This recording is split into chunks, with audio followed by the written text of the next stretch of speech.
Hola, muy buenas tardes todos los que se conectan el día de hoy. Un gusto verlos nuevamente. Estamos en esta última clase de el curso que preparamos en Foro Republicano titulado Procesos insurreccionales en las democracias contemporáneas, que constó de un primer episodio donde el profesor Gonzalo nos habló de las revueltas en los años 70, 80 y un segundo donde empezamos a introducir los conceptos que consideramos importantes para entender este tipo de fenómenos en, eh, en procesos contemporáneos. Y luego también Bastián pudo ilustrar elementos distintivos de ciertos conceptos como lo que definimos o tratamos como cuerpos sin órganos, el tema de dispositivos al servicio de una insurrección y también los distintos elementos que van configurando este ensamble eh, descoordinado a veces, otras veces coordinado a través de grupos, otras veces a través de individuos, etcétera. Entonces, hoy lo que nos toca ver es elementos prácticos de cómo esto se ha llevado a cabo en distintos países, parte de la experiencia internacional, elementos eh, que caracterizan esta teoría que nosotros estamos planteando del análisis o marco teórico de análisis de un proceso insurreccional. Y una vez establecidas ya esas distinciones también, ir problematizando los elementos que nos invocan a pensar alternativas de solución y de cómo atenuar la inestabilidad desde la perspectiva de la lectura de principalmente estos autores postestructuralistas y también, por supuesto, de cómo esto se lleva a la praxis en todos estos hechos, atentados o procesos insurreccionales que hemos visto en el continente. Así que, si me permiten, voy a compartirles una presentación y les pediría, por favor, si me dicen que se ve bien o no cuando les comparta, porque a veces se presenta no la PPT completa. Entonces, ya, ¿se ve bien? Si me pueden señalar. Sí, se ve súper bien. Ah, perfecto, ya. Muchas gracias. Entonces, como les decía, vamos a continuar con los elementos prácticos de cómo esto se va llevando a cabo en nuestras democracias en los distintos lugares del mundo y cómo eso lo hemos catastrado en el libro Proceso Insurreccional, Asedio de las Democracias Liberales. Entonces vemos que toda esta configuración teórica y también de elementos radicalizados se manifiestan también en ciertos hitos que van repitiéndose en distintos lugares. Por ejemplo, en manifestaciones del año 2021, donde derribaron estatuas de la reina Victoria y la reina Isabel II en Canadá. Lo vimos también en cómo derribaban estatuas de Cristóbal Colón. A propósito ahora del reciente 12 de octubre que se celebra en Hispanoamérica. Tenemos elementos de la muerte de George Floyd que esta chispa llevó a que también insurrectos derriben otras estatuas de personajes históricos que empiezan a ser juzgados con la mirada de hoy, ¿eh? No por sus labores hechas en el pasado, sino que una mirada de hoy respecto a lo que hicieron o no hicieron en el pasado. Si se fijan, si es así, nosotros deberíamos estar juzgando todos los días y qué amargados seríamos de juzgar de por vida a todos los elementos de la historia humana o personajes que han pasado. Eh, una cosa es aprender de la historia y obviamente no volver a repetir ciertos elementos, pero otra cosa es juzgarlos en su justa medida también. Eh, en México, lo mismo, derribando estatuas de Cristóbal Colón y reemplazando, haciendo este cambio de resignificación de los conceptos, em, de estatuas de Colón hacia mujeres indígenas. Y en Chile lo mismo. Pudimos verlo en Concepción, donde derriban estatua de Pedro de Valdivia, donde también en Colombia se vieron estatuas destruidas, en Yucatán también. Todo elemento que pueda ser considerado occidental o parte de la cultura judeo-cristiana occidental son parte de lo que hay que agredir por parte de los sujetos insurrectos. Lo mismo pasó también con cerca de la Casa Blanca, cuando también intentaron derribar otra estatua de un expresidente, Andrew Jackson. Y esto en el marco de también estas protestas por George Floyd. Aquí tenemos algunas imágenes también para recordar de Puerto Montt, que todas las regiones se vieron asediadas por esta ola de violencia. Y efectivamente también con una fijación particular en elementos culturales constitutivos de lo que somos hoy. Y eso no es una casualidad tampoco. Ahí vemos Puerto Montt también destruidas sus iglesias. Vimos recientemente salió un documental muy bueno que se los recomiendo de El Líbero, donde catastran en una década cerca de 300, casi 300 iglesias incineradas de distintos credos en nuestro país. Es simplemente impresionante.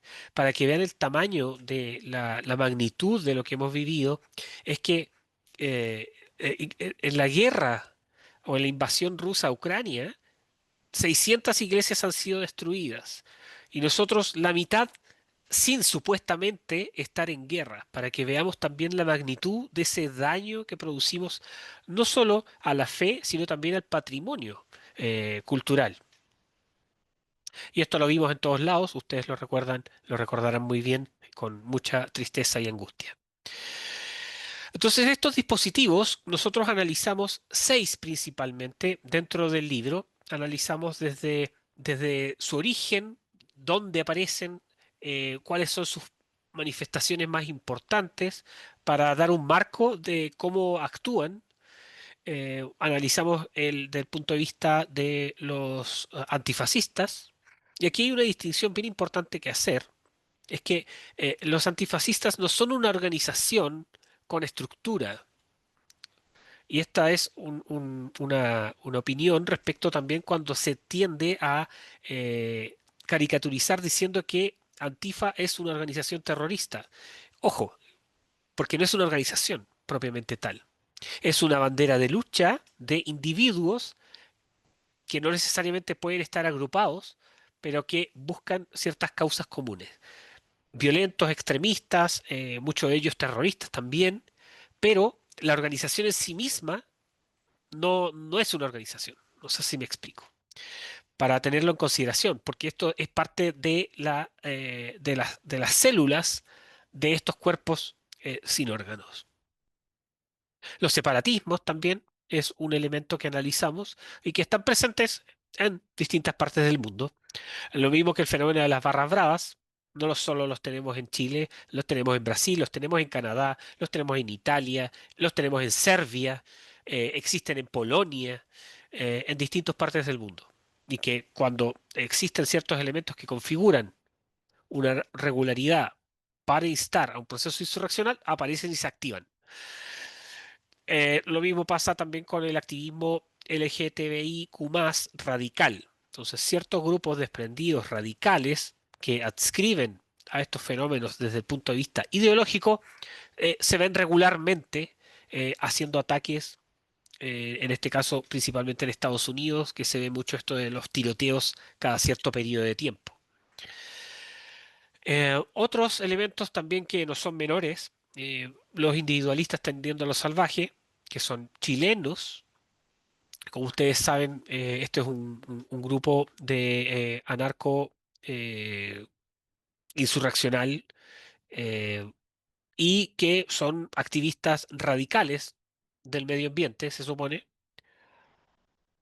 Son anarcoprimitivistas.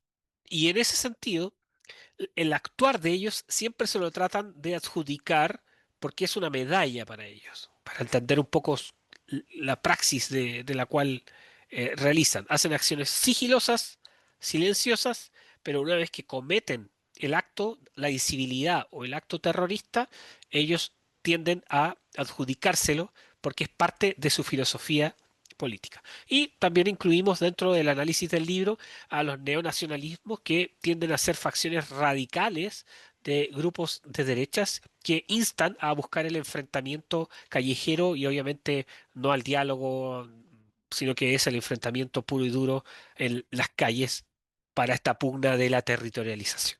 Y también es un elemento, por supuesto, desestabilizador de las democracias. Entonces, el dispositivo, recordando las clases anteriores, nosotros la entendemos como una persona o grupo que se caracteriza por estar en tensión y contradicción constante, con un espíritu de odio y descontento hacia lo que se enfrenta.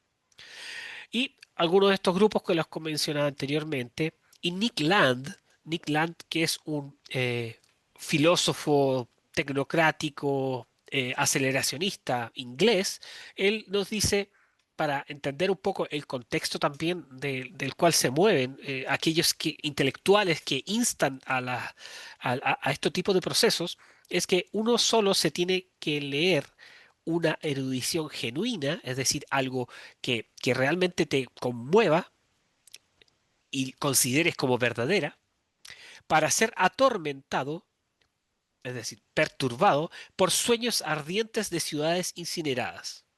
Entonces aquí vemos este sentir salvaje que evocó a muchas personas en el 18 de octubre y días posteriores, de sumarse a la destrucción del país, a la quema del país y celebrar en casos como por ejemplo ocurría en la iglesia de Vicuña Maquena, donde se ve a los individuos saltando, celebrando, mientras se caían las torres que se estaban quemando ahí. Em, entonces entendamos también de que para estos individuos, que son un problema, por supuesto, para la convivencia y la paz social, existen, existen estos fenómenos como un efecto de placer, que lo hablamos en la clase anterior, es el ser deseante. Entrando en materia de lo que ocurrió también en estas fechas en 2019 en Ecuador, cuando decíamos que teníamos irregularidad en estos procesos, podemos ver que en Ecuador hubo movilizaciones y desestabilización al gobierno democrático ante un paquete de reformas económicas liberales.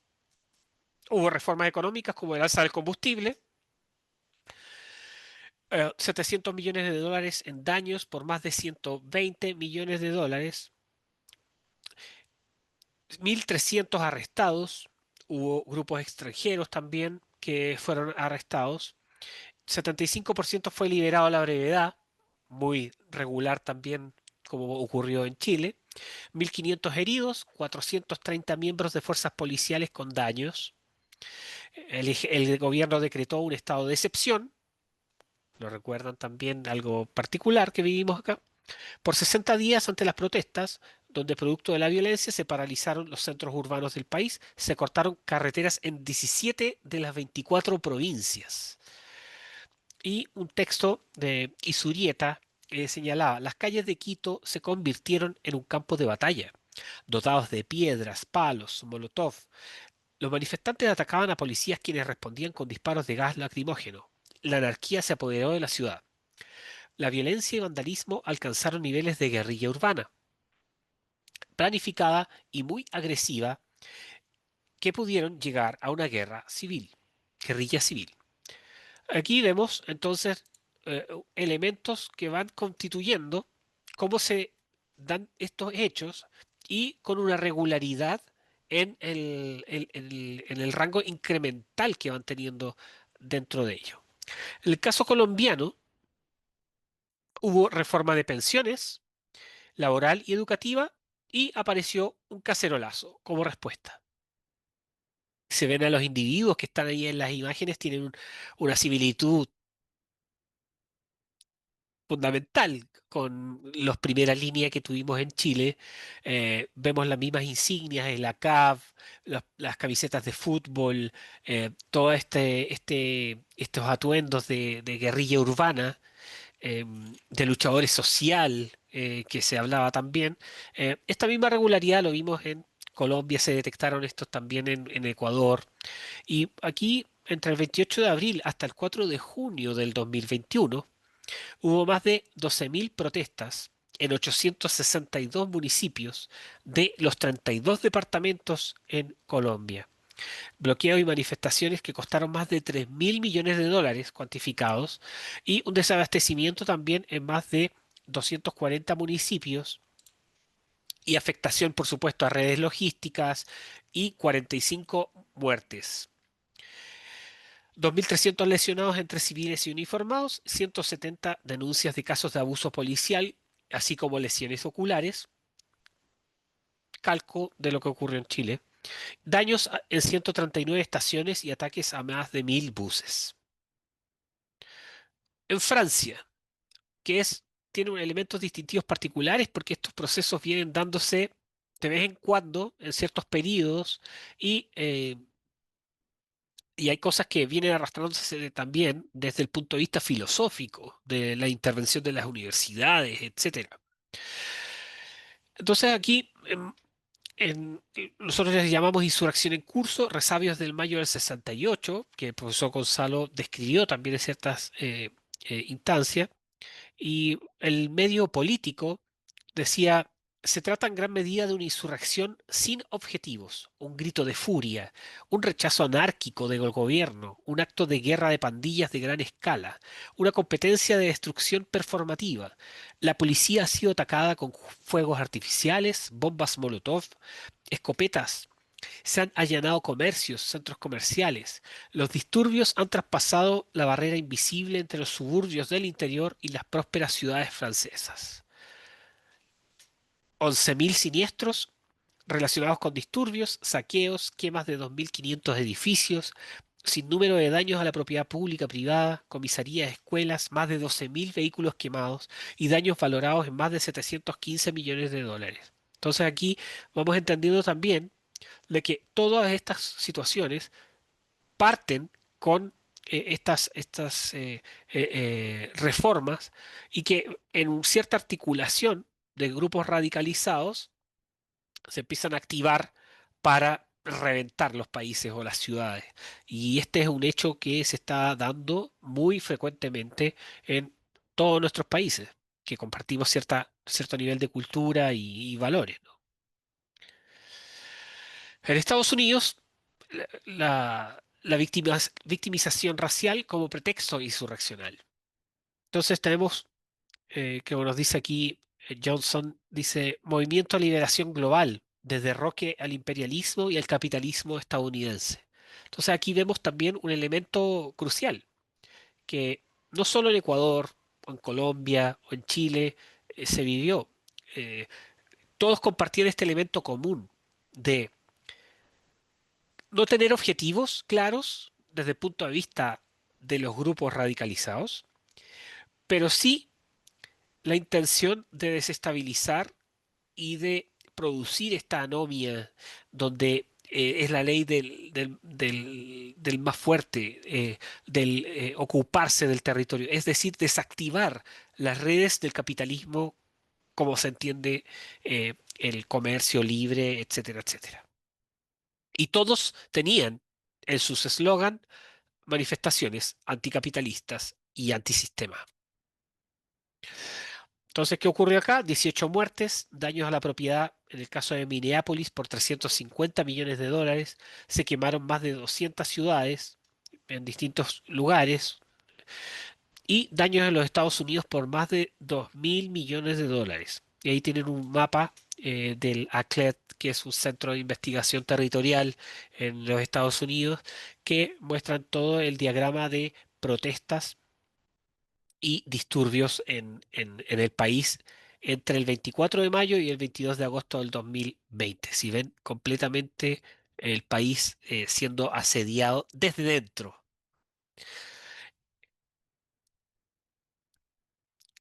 para el caso chileno, hablamos de esto de la insurrección de Manual por los elementos constitutivos de este dentro del el marco teórico que trabajamos con Bastián en el libro.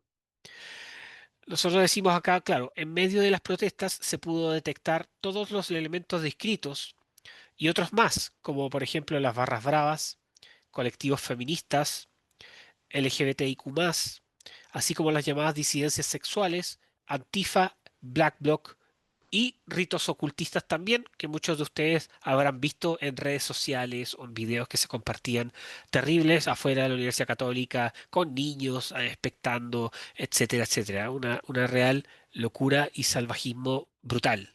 Esto es una realidad, se vio, se catastró, existe evidencia, no es un invento teórico, sino que es cómo lo teórico de llevar este modelo del diagrama esquizo propuesto por Deleuze y Guattari, puesto en marcha en la sociedad, en los centros urbanos, para agredir, buscar las grietas del sistema a través de la desestabilización de los regímenes. ¿Y qué pasó en Chile? Aumento de 30 centavos de dólar de transporte público. Solo en Santiago se registraron daños en 118 de 136 estaciones de metro, con un costo de 255 millones de dólares. Hubo incendios y saqueos en estaciones de metro, trenes, buses, semáforos, edificios, monumentos, iglesias, unidades policiales, vehículos policiales, supermercados, sector privado del retail, bancos, farmacias, estaciones de gasolina, colegios, pérdidas avaluadas en más de 3.000 millones de dólares. Y aquí es muy interesante destacar todos estos elementos cuando se van numerando, vamos entendiendo también la magnitud de lo que vivimos. Porque hasta el día de hoy hay estaciones de gasolina que no han sido repuestas, no se ha reinvertido por ellas, se perdieron. Y así recién se están recuperando algunos espacios religiosos, otros se han tornado museos, como la Veracruz, por ejemplo, que siguen haciendo misas, pero decidieron dejar todo el interior con los restos de cómo quedó quemado, sin restaurar, para también establecer como ese sentido eh, de magnitud de lo que se vivió en ese momento y de brutalidad. Y cine, no hemos hablado siquiera de todos los que trabajan en la macropolítica, porque estamos hablando de la micropolítica y todos estos elementos moleculares dentro del proceso. Es el ala más radical que dijimos en un inicio que íbamos a analizar. Pero hasta el día de hoy, pocos han mostrado arrepentimiento desde el punto de vista político molar a quienes instaron todo esto. Eh, para- Gente del Frente Amplio, gente del Partido Comunista, gente del Partido Comunista Acción Proletaria, eh, etcétera, etcétera. Estuvieron ahí, instaron esto, quizás no fueron los que incendiaron, pero fueron los que dieron las condiciones basales para que esto ocurra. La prensa, eh, recordemos muy bien que si revisan las discusiones que habían dentro de incluso matinales, eh, opinar contra lo que estaba ocurriendo en el país era que te saquen de la televisión. Eh, entonces había un panorama crítico de tanta tensión donde el juego de la hegemonía de la instalación de un nuevo orden local estaba muy fuerte. Y por eso también los resultados eh, del primer, eh, del, del primer plebiscito, ¿m? Donde se llama también este proceso constitucional artificial. Ah, se estimó en su momento que había una fuga de capitales estimados que podían llegar a 80.000 millones de dólares, a ese nivel, eh, y también se registraron 2.904 eventos, ataques, enfrentamientos, hasta cuarteles policiales, recordemos muy bien, robo de armas, 25.000 detenidos, 4.800 carabineros heridos, 3.400 personas lesionadas y 347 con daños oculares, sin mencionar la justicia también persiguiendo a todos hasta los días de hoy, a carabineros que estaban cumpliendo su labor.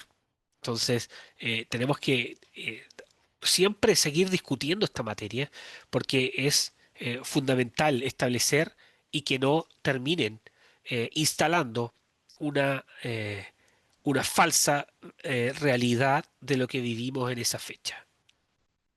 Y esto, para que quede claro también, no es negar que habían personas que estaban solicitando mejoras en pensiones, mejoras en salud, mejoras en todo, sino que es analizar lo que no fue analizado en profundidad en esos momentos, sobre todo en la prensa hegemónica, donde estas ideas no tenían cabida y recién hoy, o cuando el presidente Sebastián Piñera deja su puesto y deja su cargo, señaló en Argentina de que habíamos vivido un golpe de Estado blanco.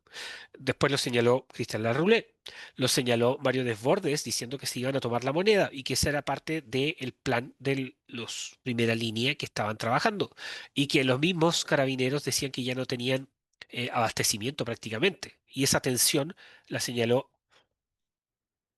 un ex ministro de Defensa, así que tampoco estamos hablando de cosas que sean una mera elucubración teórica. Así que importante, ahora está sacando un libro Sergio Mico, que era el encargado de, el Instituto Nacional de Derechos Humanos en su momento, ampliamente perseguido por los radicales dentro de su misma institución y que cuenta también parte de estos elementos de cómo se falseó la realidad, inventando casos de derechos humanos que no eran, inventando centros de tortura que no eran, violaciones que no eran en la estación Baquedano, etcétera, etcétera. Y muy... ya no tenemos eso a la vista, pero recordemos muy bien también que la estación Baquedano, para los que no la conocen, que está en el corazón de la ciudad, en la capital Santiago, era un centro ritual. ¿M? Y cuando digo un centro ritual, era que tenía gráficas, muñecos, elementos constitutivos de rito ahí plenamente y no podía ser intervenido. Y esa fue una de las situaciones de por qué luego en la remodelación tuvieron que tapar la zona, porque al fin y al cabo iba a seguir siendo utilizado como una especie de sitio de ritual. Hay una esquina ahí cerca de la Alameda también que sigue siendo utilizada, no recuerdo la calle, que está frente a un McDonald's, porque si no me equivoco ahí falleció una persona también luchando en esta insurrección. Entonces, un mártir en el cual de vez en cuando aparecen flores, rayan y señalan cómo seguirá siempre en vida, recordando sus mártires, todo aquel que instó este proceso insurreccional. Entonces, ¿qué detectamos en el libro que a modo de resumen también dentro de este marco teórico? Es que en estos procesos insurreccionales contemporáneos nosotros tenemos una especie de diagrama que lo reflejamos aquí en 10 puntos que se repiten en todo orden en estos nuevos procesos insurreccionales.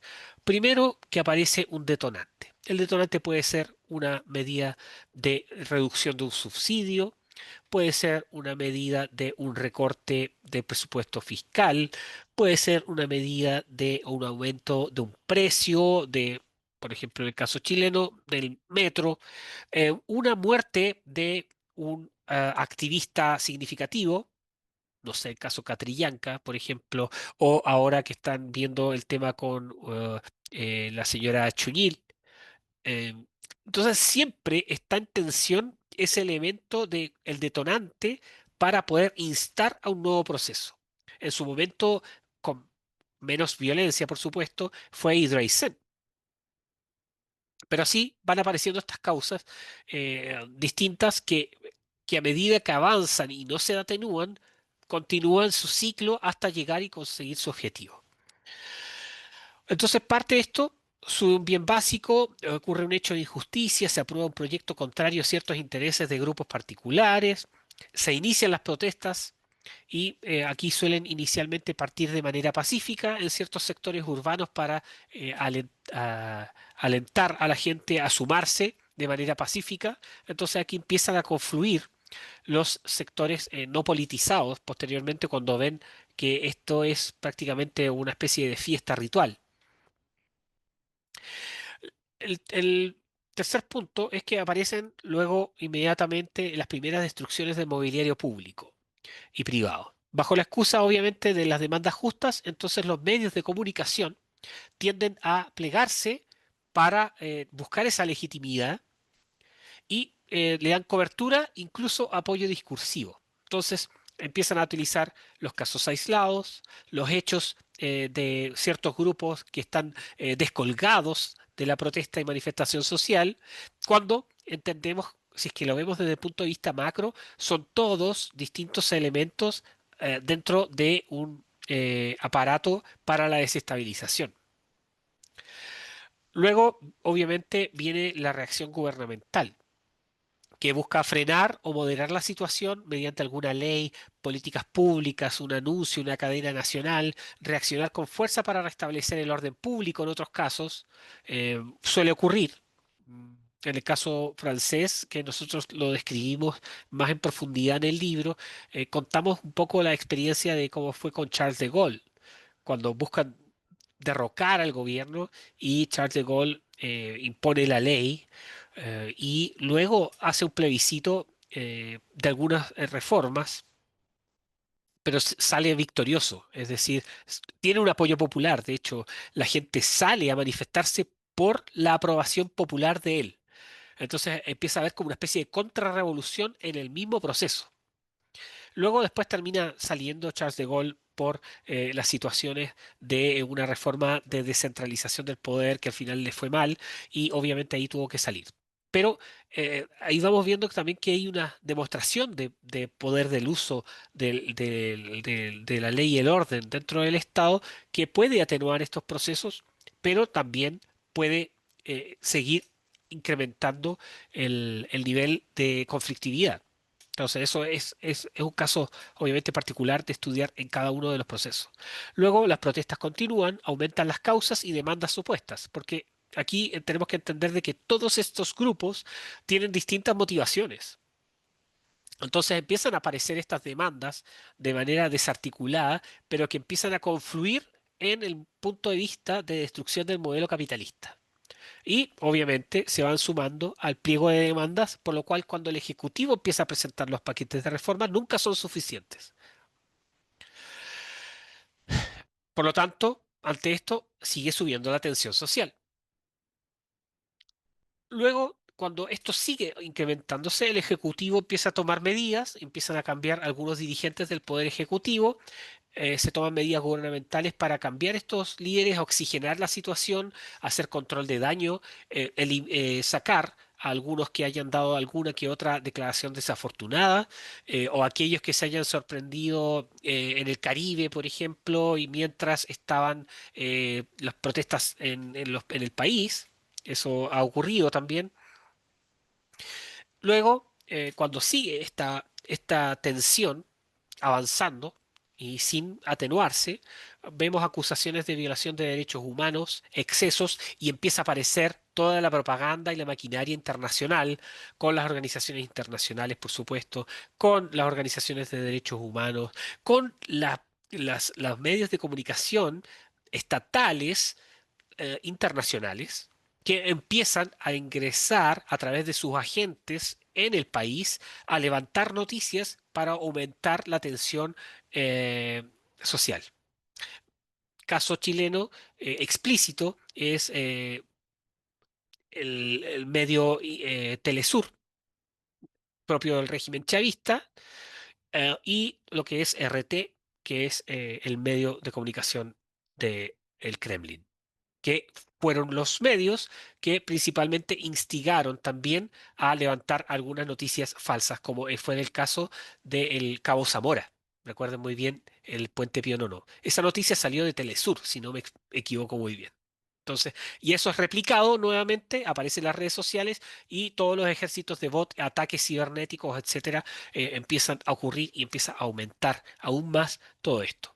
Informes de inteligencia mostraron que efectivamente en las guerras de quinta generación de hoy, efectivamente también hay ejércitos de hackers para agredir instituciones, hay ejércitos de bots para poder desestabilizar los medios de comunicación y la forma en que la gente se comunica para levantar algún líder, para destruir a otros, etcétera, etcétera. Eso es parte de lo que ocurre hoy, es una realidad y eso es motivo de, obviamente, de estudio, de trabajo y de también de ver cómo mitigar dichos riesgos en lo que se llama guerras de quinta generación. Además, tenemos que ver que hay países que también instan a que se desestabilicen otros, y eso por intereses geopolíticos. Y eso también es una realidad y es un elemento más que nosotros también tratamos de incorporar dentro de esta investigación, porque no podemos quedarnos exentos de que el juego del poder no es solo que de los ciudadanos del país buscan, establecen un líder cada 4 años y ya está. No, aquí hay temas que están en constante tensión, hay elementos geopolíticos que están en constante tensión y que esto también incluso va a veces más allá de izquierdas y derechas. Cuando empiezan a ocurrir todos estos excesos, también se empieza a hablar de que puede promulgarse o ocurrir en algún momento una guerra civil. Esto se hablaba en el caso de George Floyd en Estados Unidos, se hablaba en Colombia, se hablaba en Ecuador, se hablaba en Chile también de que podía esto conducir a una eventual guerra civil. Era parte del relato de lo que se hablaba también en el momento. Y cuando esto lo toma un medio extranjero, que ni siquiera tiene un pie en el país, pero un agente subversivo es un corresponsal, obviamente el relato que va a primar va a ser lo que dice ese corresponsal periodista en el marco de la línea editorial de desestabilización. Y eso es una realidad. Se han descubierto agentes que funcionan de esa manera y trabajan de esa manera para poder desestabilizar los países. Y eso obviamente es un riesgo también dentro del orden democrático liberal.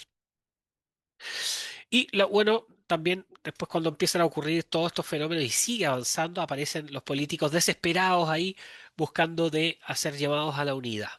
Los llamados a la paz, los llamados a la unidad, comienzan las propuestas para hacer cambios constitucionales, referéndums, modificación a las policías por sus actos inhumanos de excesos y violaciones a los derechos humanos. Vamos a hacer reforma a las policías, vamos a quitarle financiamiento. Defund the Police era el eslogan que promovía los demócratas en Estados Unidos, sobre todo los más radicales, etcétera, etcétera. Y como último punto, se organizan elecciones para modificar aspectos fundamentales de la estructura social, ya sea para un nuevo proceso presidencial, legislativo, un referéndum para sacar un presidente o no, aquellos que lo tienen en su marco constitucional, o un acuerdo para un cambio radical constitucional. Entonces, estos elementos son los que nosotros detectamos que son la regularidad de los procesos contemporáneos, ya no con guerrillas, no con llegar y sacar al presidente del poder y como se hacían en las revoluciones antiguas, sino que con elementos que van haciendo testing, como probando el sistema, cómo le responde. Y así esto, obviamente, unos atenúan estos procesos, otros simplemente son asediados por ello, y por eso también nosotros sostenemos de que en Chile se instaba posteriormente a una revolución, pero no se logró. Y ahí sí adscribimos, por supuesto, a esta tesis de revolución inconclusa. Sin embargo, todo el proceso y las tácticas y mecanismos que fueron utilizados fue de manual de un proceso insurreccional. Como decía Bastián también en la clase anterior, con este afán de buscar ese vaciamiento de poder de parte de los distintos grupos. Volviendo un poco algunos elementos intelectuales detrás de estas materias, tenemos que, les voy a citar acá,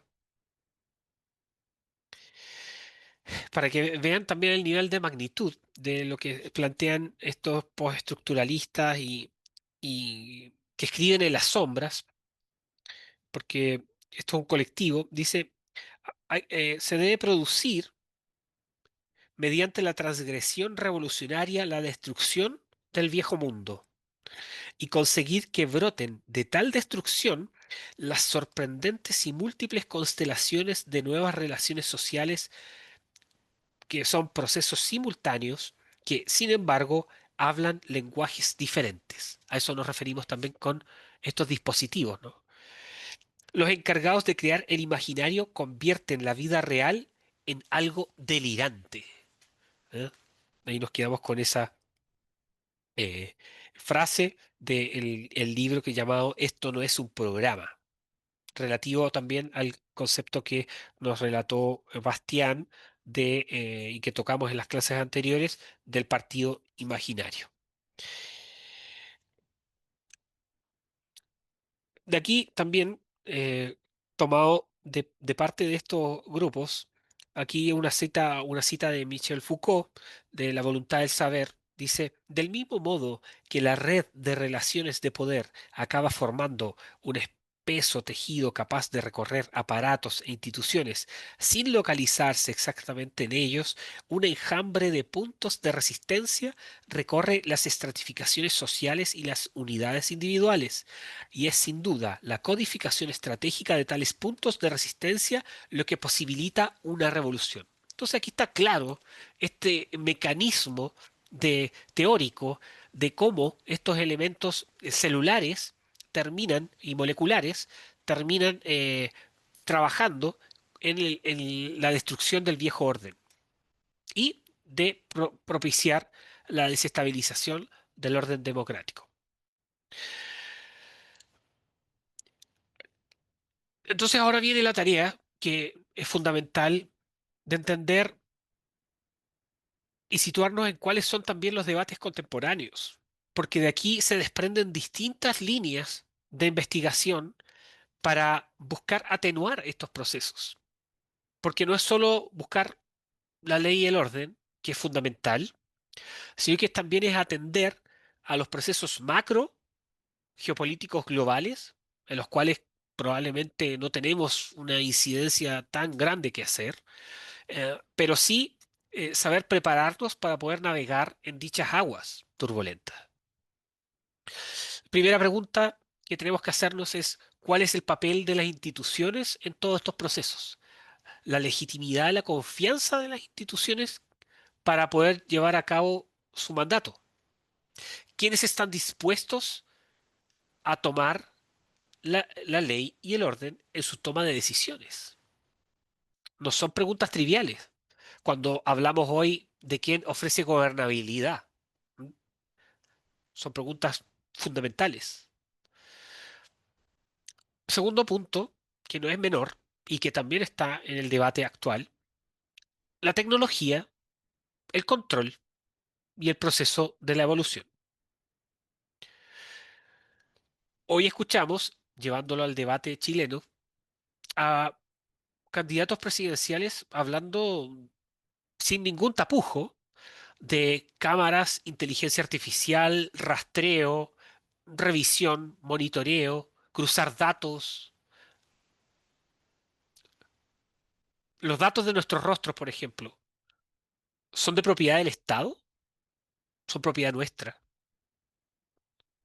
Son preguntas importantes. Entonces, a mí me llama mucho la atención cuando se habla así tan light de temas que son fundamentales. La privacidad, el derecho a la privacidad, el derecho al anonimato. Es decir, para el Estado, todos somos delincuentes a no ser de que demostremos lo contrario, o se presume inocencia y obviamente si es que alguien comete una incivilidad, un ilícito, debe ser juzgado, obviamente, e investigado con un debido proceso. ¿Estamos invirtiendo la carga de la prueba?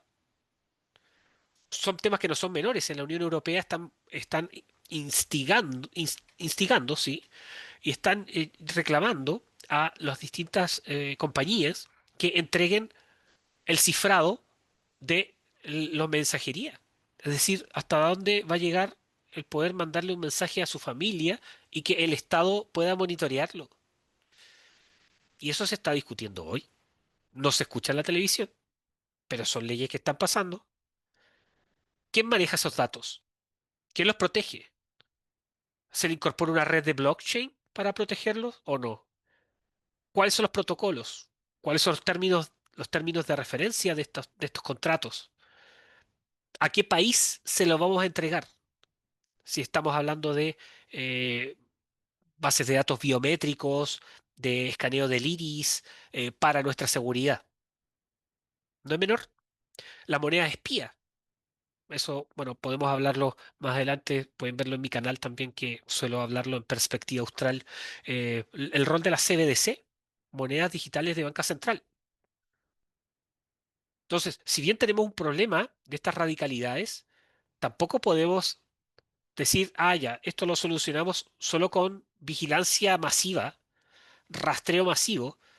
eh, es un tema que no es menor. La salud mental y el bienestar también. Esto está ya muy de moda también, pero sin embargo es un problema que la gente esté lanzándose al metro tan frecuentemente, lamentablemente, que haya tanta gente eh, que esté tomando ese tipo de decisiones hoy, es un flagelo enorme en nuestra sociedad. Y, y claro, no basta con solo cerrar la estación de metro. ¿Qué está pasando ahí? ¿Qué está pasando en el interior de las casas, de los jóvenes, de los chicos? La esperanza, quién da el ejemplo, la familia, etcétera. Todo eso entra dentro de estas discusiones. La facilidad también de la tecnología de globalizar los procesos insurreccionales. Lo mismo que decíamos, de la propaganda, la réplica, esta forma de virus que se termina replicando para ver ciertas regularidades. Determinado baile que se prolifera aquí y allá, las tesis, por ejemplo. Entonces, en todo colectivo feminista, en Bélgica, en Francia, en México, en Chile, en Colombia, todos bailan del mismo modo. Esa réplica, a eso voy con la globalización de los procesos insurreccionales. La normalización de la hiperconexión también, importante. Cuando nos estamos alejando de nosotros mismos. Hay visiones contrapuestas también, con los transhumanistas, por ejemplo. La democracia radical como lo asedio a las libertades. Y esto es importante también, porque todos los partidos políticos, sobre todo los nuevos, que son deconstruccionistas y que adscriben a todas estas posturas, eh, al menos de manera filosófica,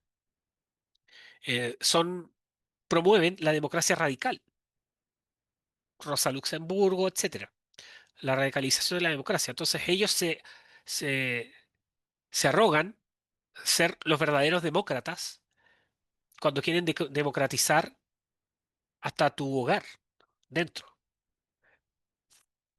Son discusiones. Nadie les para el carro cuando están debatiendo. ¿Qué es democracia?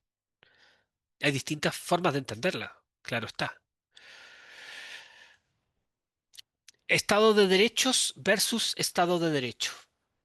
Tan importante concepto que a veces se ve manipulado y que también poco discutimos. ¿Vamos a seguir otorgando esto de que queremos un Estado de derechos?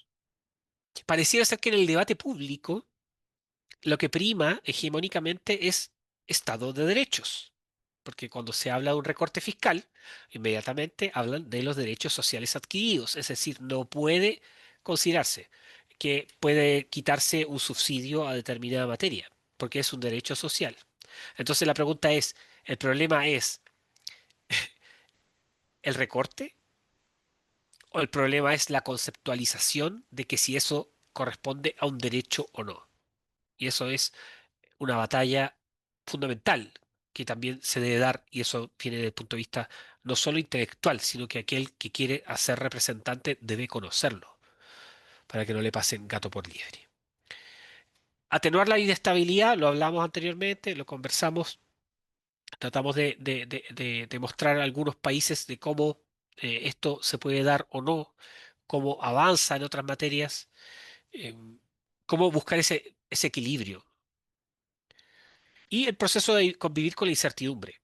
Esto es hoy una realidad, estalla una guerra en un país determinado, impacta el precio del cobre, impacta la industria farmacéutica en otro día, suben las ganancias por el descubrimiento de determinada materia, se cancela los acuerdos de tierras raras, se van las acciones para abajo, despiden gente, las industrias cambian en este mundo eh, muy flexible y variable y muy interconectado. Por lo tanto, estamos hoy viviendo fenómenos que efectivamente nos impactan, pero que ese impacto también tiene que hacernos despertar de que tenemos que saber qué es lo que ocurre en nuestro planeta y cuáles son las redes, cómo se articula, qué es lo que puede ser mejor para tu empresa, cómo superar los vaivenes de una guerra económica.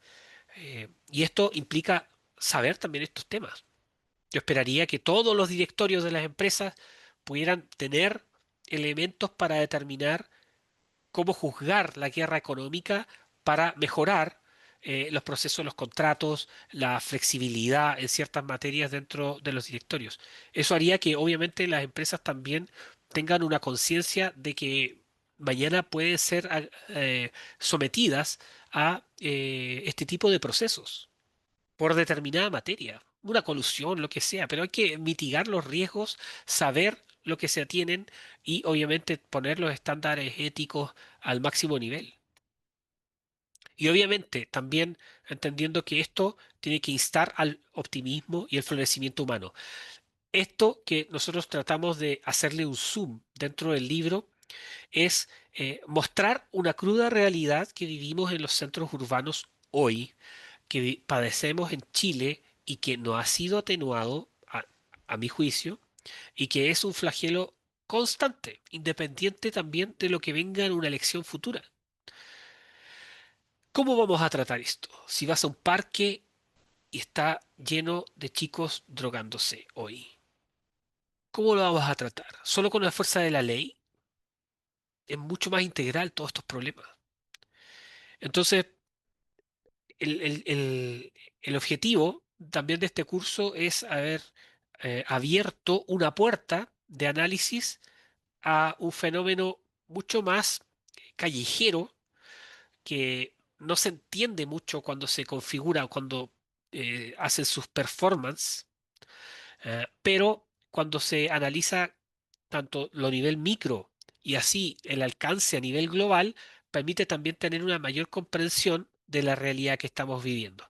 Así que espero que les haya gustado este curso y obviamente dudas, consultas, lo que quieran hacer sus aportes también tienen mi correo ahí que es abarrientos@fororepublicano.cl o abarrientos@ciudadanoaustral.org y yo feliz también de poder contestarles y recibir sus aportes y todo lo que tenga. Y contarles también que hemos recibido ya 4 premios de este libro, que estamos muy contentos también, se los comunico, que es el Premio Académico Anual Charles Tillman de Guatemala como mejor libro, Premio Autores del Año de la editorial Zorros y Erizos, el Premio al Libro Libertario de Chile 2025 y que fue en Perú. Y también la nominación reciente que nos llegó esta semana al libro político del año en los Napolitan Victory Awards en Estados Unidos, en Washington.